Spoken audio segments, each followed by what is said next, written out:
Hello, welcome back, and I'm continuing to read articles from the November 2020 edition of The Light paper, a truth paper, a free paper online. The link will be in the description. Please go to the site and download the current issue and prior issues. Okay, so here we go. So we read this article in the last episode. That was international lawyers prepare lawsuit against WHO, and now we're going to read this one. And if you like the videos, please like, share, subscribe, and do all the normal things that people ask you to do for YouTube videos. Okay, so here we go. This article is entitled "Parents in France Vow to Fight Planned Homeschooling Ban." Parents who educate their children at home have vowed to fight President Macron's plan to ban homeschooling from September 2021 unless they have a medical reason.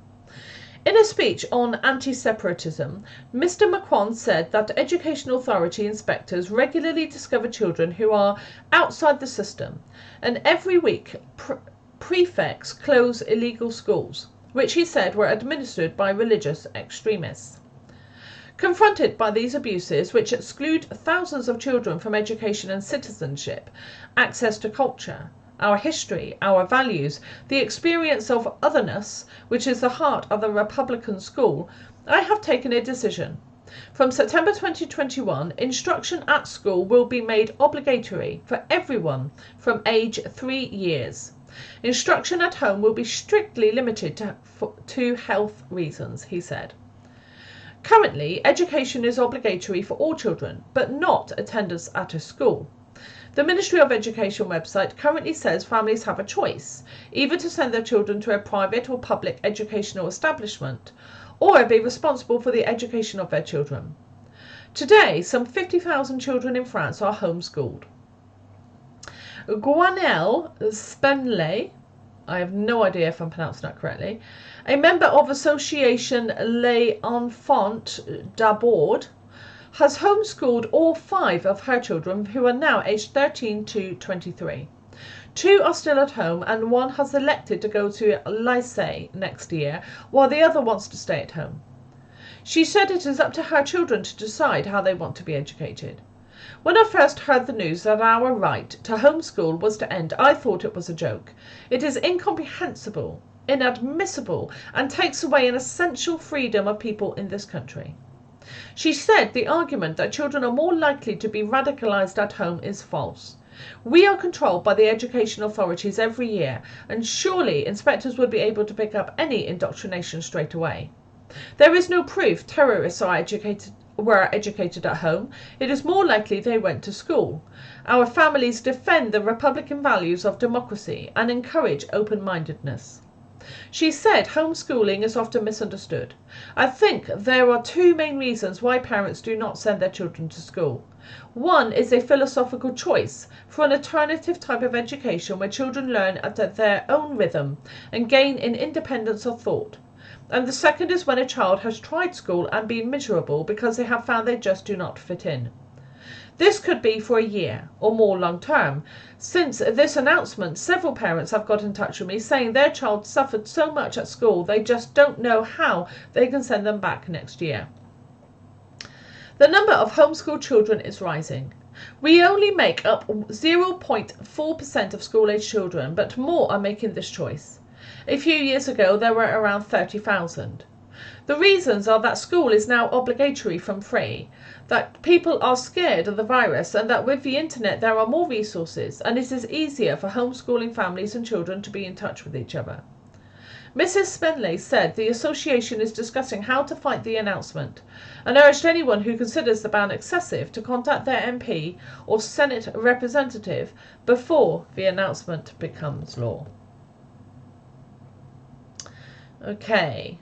And this article, which we'll also read, is entitled, if I can go back up, China Now World's Largest Economy by Graham Allison. China has now displaced the US to become the largest economy in the world. Measured by the more refined yardstick that both the IMF and CIA now judge to be the single best metric for comparing national economies, the IMF report shows that China's economy is 1/6 larger than America's, $24.2 trillion versus the US's $20.8 trillion. Why can't we admit reality? What does this mean? This week, the IMF presented its 2020 World Economic Outlook, providing an overview of the global economy and the challenges ahead. The most inconvenient fact in the report is one Americans don't want to hear, and even when they read it, refuse to accept. China has now displaced the US to become the largest economy in the world. Measured by the more refined yardstick that both the IMF and CIA now judge to be the single best metric. Hold on. Right, they've just repeated that paragraph, so I'll skip that one. Despite this unambiguous statement from the two most authoritative sources, most of the mainstream press, with the exception of The Economist, continue reporting that the US economy is number one. So what's going on? Obviously, measuring the size of a nation's economy is more complicated than it might appear. In addition to collecting data, it requires selecting a proper yardstick. Traditionally, economists have used a metric called MER, market exchange rates, to calculate GDP. The US economy is taken as the baseline, reflecting the fact that when this method was developed in the years after World War II, the US accounted for almost half of global GDP. For other nations' economies, this method adds up all goods and services produced by their economy in their own currency and then converts that total into US dollars at the current market exchange rate.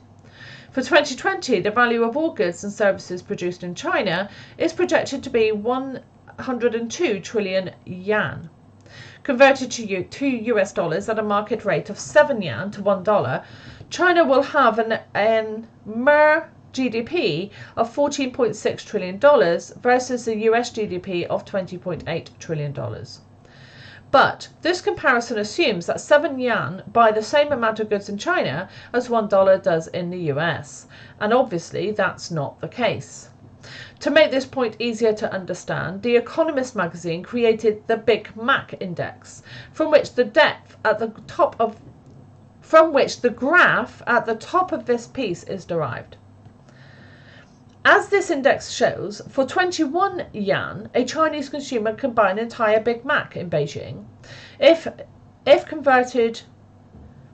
he converted those yuan at the current exchange rate, he would have $3, which will only buy half a Big Mac in the US.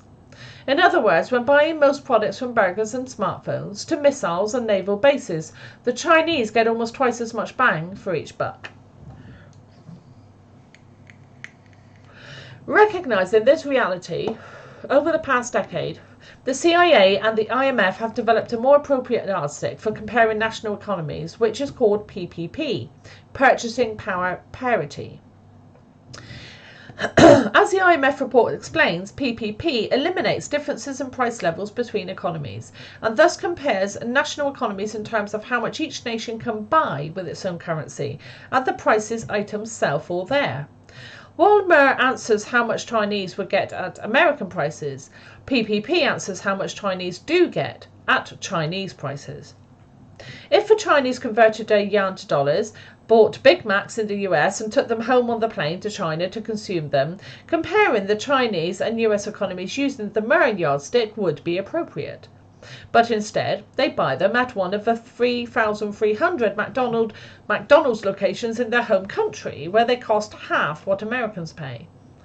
Explaining its decision to switch from MER to PPP in its annual assessment of national economies, which is available online in the CIA Fact Book, the CIA noted that GDP at the official exchange rate, the MER GDP, substantially understates the actual level of China's output vis-a-vis the rest of the world.